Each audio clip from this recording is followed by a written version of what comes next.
3వ రోజు ఇంకా ముగుస్తుంది 3 రోజుల పర్యటన.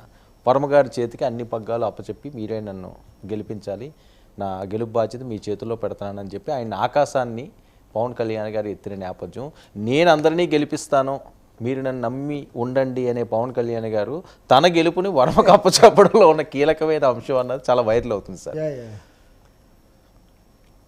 అంటే మామూలుగా చెప్పుకునే మాటలకు క్షేత్రస్థాయిలో జరిగేదానికి ఎట్లా తేడా ఉంటుంది, వాస్తవానికి లేకపోతే అతిశయాలకు తేడా ఎలా ఉంటుందని.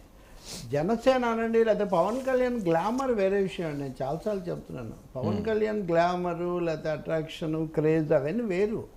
రాజకీయాల్లోకి వచ్చేసరికి అచ్చంగా లెక్కలు, రాజకీయ లెక్కలు, ఓట్ల లెక్కలు, తర్వాత విధానాల పరమైన ప్రజాస్పందనలు ఇవన్నీ నిర్ణయిస్తాయి.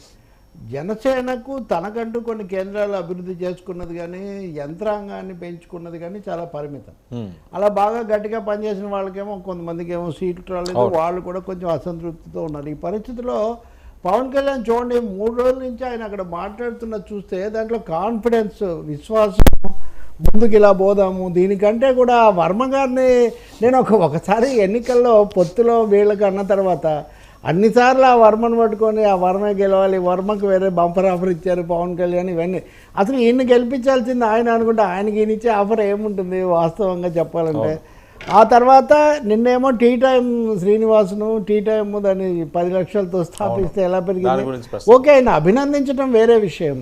అంటే పవన్ కళ్యాణ్ ఇప్పుడు ఇతరులను కొంచెం ప్రశంసించే పనిలో పడినట్టుగా కనిపిస్తుంది.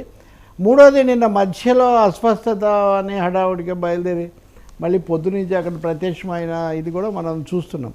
కాబట్టి ఒక హడావుడి, ఒక కొంచెం తొక్కిడి, కొంచెం కంగాళి అయితే కనిపిస్తుంది.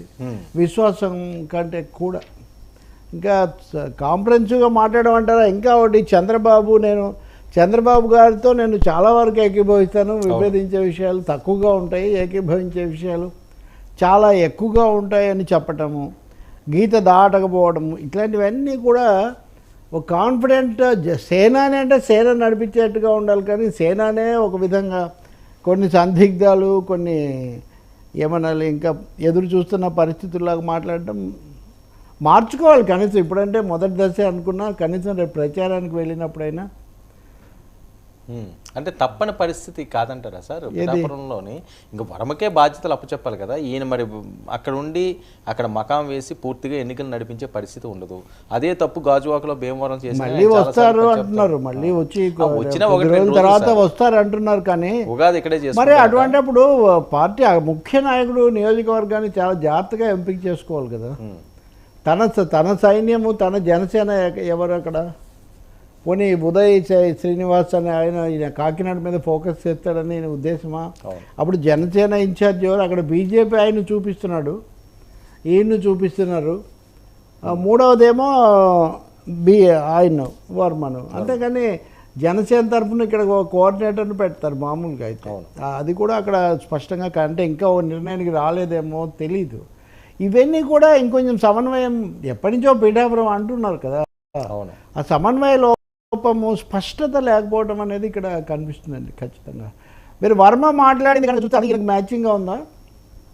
నేను అది కూడా మనము అన్ని బహిరంగంగా కనబడే విషయాలే చెప్తున్నా. వర్మ మనసులో స్కానింగ్ నేనేం చెప్పట్లేదు. కానీ ఆయన చాలా పరిమితంగా ముక్తసరిగా నడిపిస్తున్నారు. ఆయన ఒకసారి కొంత నవ్వక అన్నట్టుగా. ఇంకా అంతకంటే ఇంకేం కావాలి సార్? పవర్ స్టార్ వచ్చి ఆయన పక్క నుండి వాళ్ళ ఇంట్లో విందు భోజనం చేసి ఆయన్ని చేయి పట్టుకుని మీరే నాకు గెలిపించాలి, మీరు ముక్కుసూటిగా పోయే మనస్తత్వం, మీరంటే నాకు అందుకనే ఇష్టం, మీ గురించి నేను పూర్తిగా నేను చెప్పేది పొలిటికల్ ఆర్గనైజేషనల్ క్యాంపెయిన్ సింక్. దీనికి సంబంధించిన ఒక యంత్రాంగము, ఒక స్పష్టత, ఒక విధానం ఇది కావాల్సిన అవసరం ఉంటుంది. నేను ఇంకా రాను మీరే అనుకున్నప్పుడు అది ఇంకా జరగాల్సి ఉంటుంది. బహుశా దానికి ఇంకా బేస్ వేసుకోలేదేమో అని అనిపిస్తుంది. మరి తదుపరి రౌండ్లో ఆయన ఏమన్నా చేస్తారేమో తెలియదు. కానీ మీరు మొదటి రోజు సమావేశానికి నిన్న సమావేశానికి చూస్తే కూడా అటెండెన్స్ వాళ్ళలో చాలా తేడా కనిపిస్తుంది. ఓకే, మొదటేమో కార్యకర్తలతో మాట్లాడారు, తర్వాత పబ్లిక్లోకి వెళ్ళారు. నిన్న మళ్ళీ కార్యకర్తలు రకరకాల మిక్స్డ్గా ఉంది. అది ఏదో ఆయనకి హెల్త్ ఇష్యూ వచ్చిందని మధ్యలో బ్రేక్ అన్నారు, మళ్ళీ పొద్దున్నే మళ్ళీ ఈరోజు వచ్చేస్తున్నారు అన్నారు. సో గ్యాప్స్ మరి ఇవన్నీ ఎలా ఫిలప్ చేస్తారు? అంటే ఈ రోజు ఆయన సీటు, ఆయన పార్టీ, ఆయన ఇష్టం అనుకోండి. అవును.